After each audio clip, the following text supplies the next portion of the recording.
비극의 탄생 프리드리히 니체. 지금부터 비극의 탄생 일부 내용만 옮겨보겠습니다. 여기에 표현되고 형식화되어 있는 것은 쇼펜하우어가 이미 분노와 저주와 번갯불을 퍼부어대던 정신 태도의 전도 마이너스 도덕 자체를 현상의 세계 속에 두려고 하는 철학이다.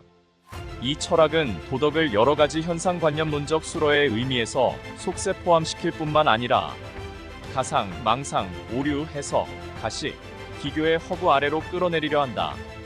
아마 이러한 반도덕적인 성향의 깊이는 이 책 전체에서 그리스도교를 다루는 태도, 즉 신중하고 적대적인 침묵으로도 충분히 짐작할 수 있을 것이다. 그리스도교야말로 도덕적 주제의 철저한 표준으로서 인류가 여태껏 귀 기울여온 것 가운데 가장 극단적인 것이었기 때문이다. 실제로 이 책에서 설명하고 있는 순전히 미적인 세계의 해석과 세계의 긍정에 대해 그리스도교의 교리보다 더 크게 대립하는 것도 없다. 그리스도교의 교리는 오직 도덕적이며 또 도덕적이기를 바랄 뿐이요, 스스로의 절대적 척도를 만들어 예컨대 신은 절대로 거짓말을 하지 않는다는 식으로 모든 예수를 거짓의 세계 속으로 내쫓아버린다. 즉 예수를 부정하고 저주하고 유죄 판결을 내린다. 이런 사고방식을 고집하는 한 예술에 대해 적대적이지 않을 수 없다. 나는 오래전부터 이런 사고방식의 배후에 삶을 적대시하는 태도와 삶 자체에 대한 원한에 찬 거역을 느끼고 있었다. 왜냐하면 그쪽에서 볼 때 모든 삶은 가상, 기교, 기만, 관점, 원근법과 오류의 필연성에 토대를 두기 때문이다. 그리스도교는 처음부터 본질적으로, 근본적으로 삶이 삶에 대해서 느끼는 구토요 권태였다.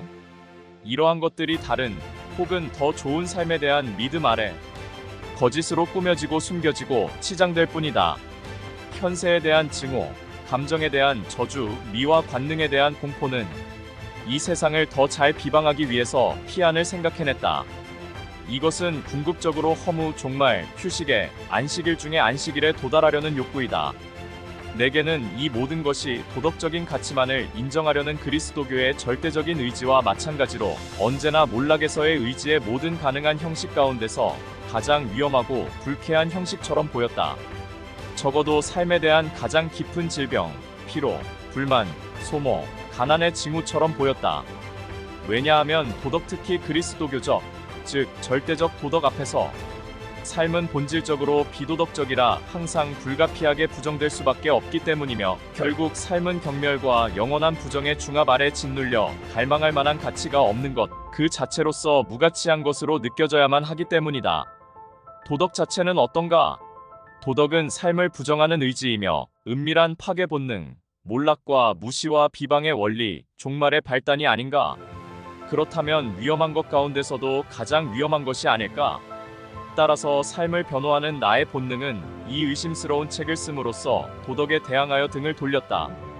그리고 나의 본능은 삶에 대한 근본적으로 대립되는 가르침과 평가, 즉 하나의 순전히 예술적이고 반그리스도교적인 가르침과 평가를 생각해냈던 것이다. 이것을 뭐라고 부를까? 나는 문헌학자로서, 그리고 언어학자로서 어느 정도 자유롭게 반그리스도교인의 이름을 누가 제대로 알 것인가?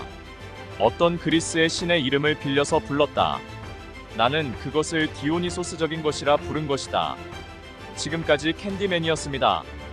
다음 또 다른 작품으로 인사드리겠습니다. 감사합니다.